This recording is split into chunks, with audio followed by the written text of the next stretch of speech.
दोस्तों, विदेश में पैसा कमाने गया एक लड़का जिसका नाम अजय होता है, पूरे 2 साल के बाद आज अपने देश भारत वापस लौट रहा था। हवाई जहाज से उतरने के बाद वह दिल्ली रेलवे स्टेशन पर आ जाता है और ट्रेन में बैठकर अपने शहर के लिए निकल पड़ता है। ट्रेन अजय के शहर रायबरेली से पहले एक और स्टेशन पर कुछ समय के लिए रुकती है। करीब 30 मिनट के ब्रेक के लिए ट्रेन वहां ब्रेक लेती है। तो अजय सोचता है कि क्यों ना, अभी बहुत समय है, क्यों ना स्टेशन पर कुछ लेकर खा लिया जाए, और वह ट्रेन से उतरता है। जैसे स्टेशन जाने लगता है तो वह देखता है कि उसके बूढ़े माँ बाप और उसकी पत्नी रेलवे स्टेशन पर भीख मांग रहे हैं। वो लोग अजय को देख नहीं पाते और भीख मांगते हुए उससे कहते हैं कि साहब, कुछ पैसे दे दीजिए, 2 दिन से कुछ नहीं खाया है। अजय जब अपने माँ बाप की ऐसी दुर्दशा देखता है तो उसकी आंखें फटी की फटी रह जाती है। पत्नी जब अपने पति को देखती तो वह वहीं रेलवे स्टेशन पर रोने लगती है। ऐसी क्या दुविधा आन पड़ी जो अजय के विदेश जाने के बाद उसके माता पिता और उसकी पत्नी को भीख मांगने पर मजबूर होना पड़ा।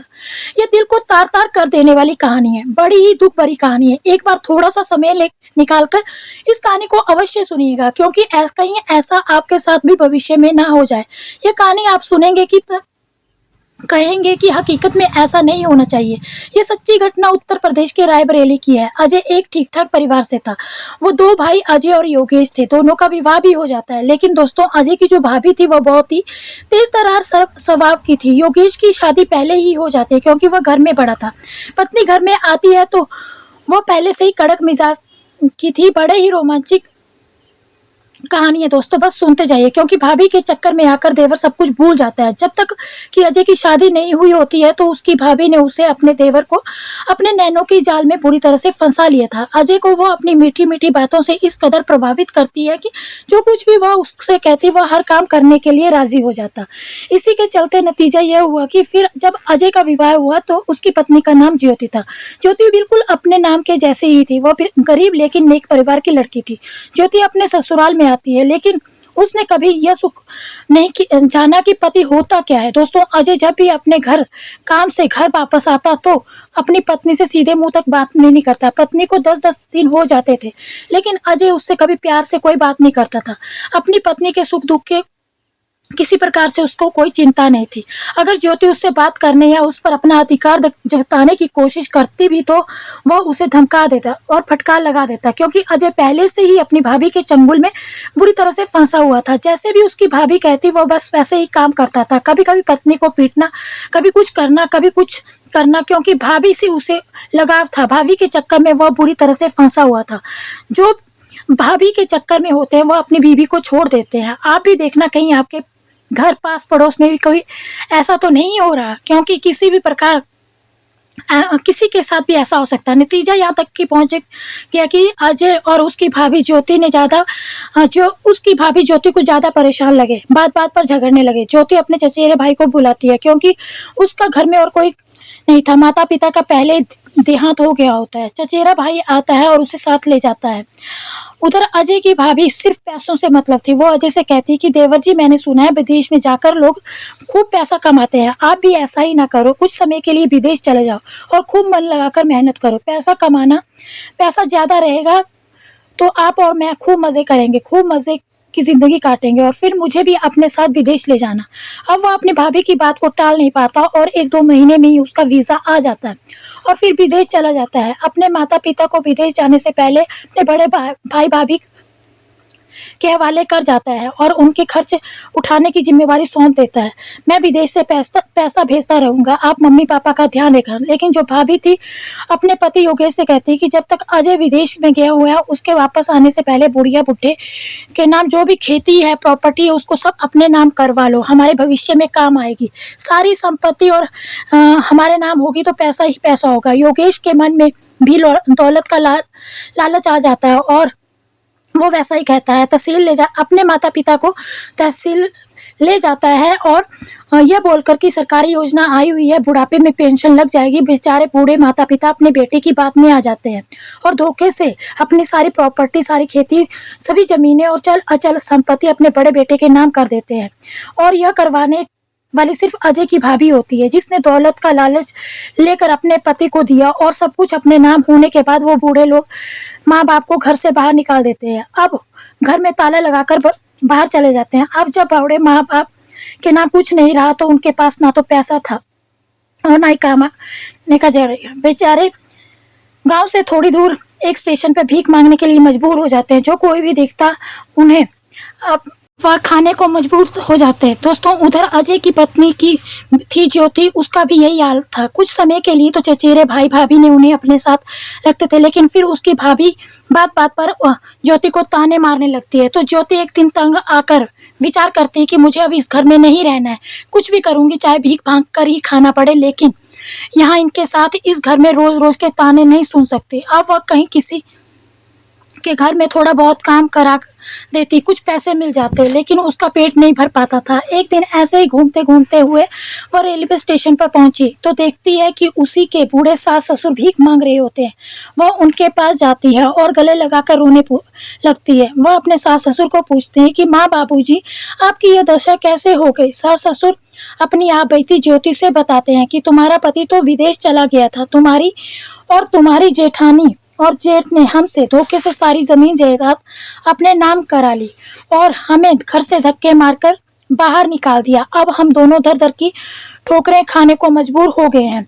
ज्योति एक नेक और साफ दिल की लड़की थी। वह अपने सास ससुर की ऐसी स्थिति में उनके साथ रहती है। भीख मांगने के अलावा उसके पास कोई दूसरा सहारा नहीं था। कभी कभी ज्योति ट्रेन में चना दाना वगैरह बेच लिया करती थी और ऐसे ही अपने बूढ़े सास ससुर की सेवा में लगी रहती। यह लोग एक पन्नी का त्रिपाल बनाकर उसके नीचे फुटपाथ पर ही रात गुजार दिया करते थे। कुछ समय ऐसे ही बीतता रहा। कुछ समय के बाद, लगभग 2 साल के बाद, जब अजय को अपने घर की याद आने लगी तो वो सोचता है कि चलो अब घर वापस चलते हैं। और भैया भाभी का फोन भी नहीं लग रहा है। अब जब वह घर आता है तो देखता है कि घर में ताला लगा हुआ है।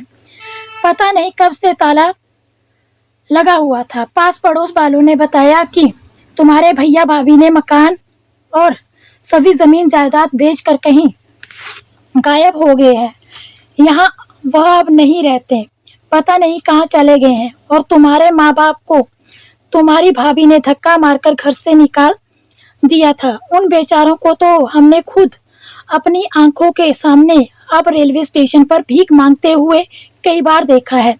पड़ोस में 1-2 आदमियों ने उसे बताया कि अजय जब यह बात सुनता है तो उसके होश उड़ जाते हैं कि भाभी के पीछे मैंने अपनी पत्नी को घर छोड़ने के लिए मजबूर कर दिया और अपनी पत्नी को हमेशा तंग किया। ना ही तो उसे कोई प्यार दिया, ना ही तो उसे कभी पत्नी समझा। अब मैं क्या करूं? वह अपना सिर पीटने लगता है। अब वह अपने माता पिता को ढूंढने लगता है और ढूंढते हुए रेलवे स्टेशन पर पहुंचता है। इधर उधर ढूंढते हुए उसके माता पिता बेचारे भीख मांग रहे होते हैं। अब उनके पास जाता है और उन्हें देखकर फूट फूट कर रोने लगता है। इतने में ही उसकी पत्नी ज्योति, जो कहीं से पानी लेने गई हुई थी, अपने सास ससुर की सेवा में लगी हुई थी। जैसे ही ज्योति ने अपने पति को देखा तो वो भागकर अपने पति के चरणों से लिपट जाती है। उसने अपने पति अजय का आज भी उतना ही सम्मान किया जितना वह पहले किया करती थी। लेकिन अजय ने अपनी भाभी के चक्कर में आके उसके प्यार के जाल में फंसकर अपनी पत्नी को ठुकरा दिया था। लेकिन अपनी पत्नी को आज भी अपने प्रति ऐसा ही प्यार देखकर उसे अपनी गलतियों का बहुत ज्यादा पछतावा होने लगा। उसकी आंखों से भी आंसू टपकने लगे। अब वह चारों एक जगह बैठकर एक दूसरे को गले लगाकर रोने लगते हैं और अपना मन हल्का करते हैं। दोस्तों, अजय के माता पिता ने बताया कि तुम्हारे भैया भाभी ने हमारे साथ बहुत गलत किया। सब कुछ बेटा उन्होंने अपने नाम करवा लिए, तुम्हारा हक भी छीन लिया, लेकिन तुमने भी तब हमारी एक ना सुनी थी। वह तो शुक्र है ईश्वर का कि हमारी यह छोटी बहू बहुत ही नेक दिल और दयालु इंसान निकली। अगर यह हमें ना मिलती तो आज हम कहीं के नहीं रहते और ऐसे ही भूखे फुटपाथ पर मर जाते। तुमने बहू को ठुकरा दिया था, लेकिन बहू आज भी तुम्हें वही इज्जत देती है और वही मान सम्मान करती है जो पहले किया करती थी। ऐसी बहू क्या कहीं ढूंढने से भी मिल सकती है? यह सुनकर अजय बहुत जोर जोर से रोने लगता है और अपने पत्नी ज्योति से कहता है कि मुझसे जो गलतियां हुई हैं, भूल हुई है, उन सब के लिए मैं आज बहुत शर्मिंदा हूँ। ज्योति प्लीज मुझे माफ कर दो, मैं तुम्हें नहीं समझ पाया। तो ज्योति कहती है इसमें आपकी कोई गलती नहीं है जी, आपको तो भाभी ने ही अपने वश में रखा था। अब आपकी आंखें खुल गई हैं तो इससे अच्छा हमारे लिए और कुछ भी नहीं हो सकता। तो अजय कहता है कि अब तुम्हें यह काम करने की ज़रूरत नहीं है, मेरे साथ यहाँ से चलो, हम मेहनत करेंगे, मजदूरी करेंगे। क्योंकि दोस्तों उसके पास भी पैसा अब नहीं था, जो कुछ पैसा था वह सब उसने अपनी भाभी के अकाउंट में डाल रखा था और भाभी सब कुछ लेकर वहाँ से गायब हो चुकी थी। अजय अपनी पत्नी और माँ बाप को लेकर वहाँ से चला जाता है और किसी दूसरे शहर में एक सब्जी मंडी के पास छोटा सा कमरा किराए पर लेता है। वह मंडी में आड़त वाले से कुछ के पास पल्लेदारी करने लगता है, गाड़ियों में सामान लोडिंग अनलोडिंग करने का काम वो करने लगता है। उसी से जो दिन भर पैसा कमाता है अपने घर का खर्चा चला लेता, लेकिन क्योंकि 4 जनों का खर्चा निकालना अपने आप में ही एक मजदूर आदमी के लिए बहुत बड़ी चुनौती है। धीरे धीरे ऐसे ही चलता रहता है। एक दिन उसकी पत्नी कहती है कि आप मुझे एक सब्जी की दुकान खुलवा दो तो मैं सब्जी बेच लिया करूंगी, आप काम करते रहना, हमें थोड़ा और सहारा हो जाएगा पैसों का। मम्मी पापा घर पर ही रहा करेंगे, बूढ़े हैं बुजुर्ग हैं, यह अब कर भी क्या सकते हैं। इस बात पर अजय के पिता भी सहमति जताते हुए कहते हैं कि बेटा बहू ठीक कह रही है, हम भी दुकान पर बैठ जाया करेंगे, धीरे धीरे हमारा ही सब्जी का धंधा चल जाएगा। अजय मार्केट में अच्छी सी जगह देखकर सब्जी की दुकान डलवा देता है। उधर उसका पति मंडी में पल्लेदारी करता है और अपनी दुकान के लिए भी मुनासिब दामों में सब्जी खरीद लाता था। अच्छी बिक्री होने लगती है उनकी, पैसा भी बहुत अच्छे से बचने लगता है। धीरे धीरे अब उनके पास पैसा इकट्ठे होने लगता है। किराए का मकान इन लोगों ने ले रखा था, मकान मालिक का किराया भी चुकाते हैं और एक छोटा सा 100 गज का प्लॉट भी खरीद लेते हैं। खरीदने के बाद वह धीरे धीरे कुछ और पैसा जमा करते हैं और बहुत सारी खूब मेहनत करने लगते हैं। वह हर काम को बहुत लगन से करते थे और अब वह घर भी बना लेते हैं। मंडी में काफ़ी समय से काम करने से अजय वहाँ के लेन देन का अच्छे से समझ गया था। वह फिर अपने खुद की एक आड़त खोलता है और उनका बढ़िया रोजगार होने लगता है। इतना अच्छा उनका कारोबार चलता है कि उन्होंने कई प्लॉट खरीद लिए। जितनी प्रॉपर्टी उसके भाई ने हड़प ली थी उसके 2 गुना प्रॉपर्टी उन लोगों ने अब दोबारा से खरीद ली। उधर दोस्तों जो योगेश और उसकी पत्नी प्रॉपर्टी हड़प कर के अपने ससुराल चले गए थे, योगेश के ससुराल वालों ने उसकी खूब सेवा की, लेकिन जैसे ही पैसा खत्म होता है वो उन्हें लात मारकर अपने घर से बाहर निकाल देते हैं, यह कहते हुए कि जो अपने सगे भाई का ना हो सका वो हमारा क्या ही होगा। कहते हैं ना दोस्तों कि जैसा करोगे वैसा ही भरना पड़ेगा, और असल जिंदगी में उनके साथ हुआ भी वही था। उन्हें भी धक्का देकर घर से बाहर निकाल दिया गया था। अब वह दर दर की ठोकरें खाने के लिए मजबूर हो गए थे। एक एक रुपए के लिए वह दोनों तरस रहे थे। 2-2 दिन हो जाते खाना भी नहीं मिलता था। पानी पीकर अपनी भूख को मिटा रहे थे। जैसा उन्होंने अपने माँ बाप के साथ किया था वैसा ही उनके साथ हो रहा था। उन्होंने अपनी छोटी बहू के साथ भी कुछ अच्छा नहीं किया था। आज वही दिन उन्हें देखने पड़ रहे थे, लेकिन एक दिन अचानक भटकते भटकते वह किसी तरह से उस सब्जी मंडी में आ जाते हैं। जैसे ही योगेश और उसकी पत्नी अजय को आड़त पर बैठे हुए देखते हैं, कई लोग उनके नीचे काम कर रहे होते हैं। यह नज़ारा देखकर उनकी आंखें फटी की फटी रह जाती है। वह दोनों अजय के पास जाते हैं। मम्मी पापा भी वहीं बैठे हुए होते हैं। योगेश की पत्नी जैसे ही सास ससुर के चरणों में आशीर्वाद लेने के लिए झुकती है तो अजय रोकते हुए कहता है, भाभी दूर ही रहना बाबूजी से, माँ बाबूजी को हाथ भी मत लगाना। क्या किया था तुमने इनके साथ? आप लोगों ने सिर्फ पैसों के चक्कर में इन्हें घर से बेघर कर दिया था। तुम्ही ने मुझे मेरी लक्ष्मी जैसी पत्नी से दूर करवाया था। तुमने मेरी जमीन जायदाद सब हड़प ली। अब क्या करने के लिए आए हो तुम दोनों हमारे पास? जहां मर्जी हो वहां चले जाइए। हमें आप लोगों से कोई नाता नहीं रखना। लेकिन उनकी खराब परिस्थिति को देखकर उनके सास ससुर कहते हैं कि बेटा अजय, इनसे गलती हुई है। पहले तुमसे भी तो हुई थी ना, इनसे भी हो गई। आखिर जो भी है यह तो है तो तुम्हारा ही भाई ना। अब इन्हें माफ कर दो। इस पर अजय की पत्नी ज्योति भी कहती है कि हाँ माँ, बाबूजी सही कह रहे हैं।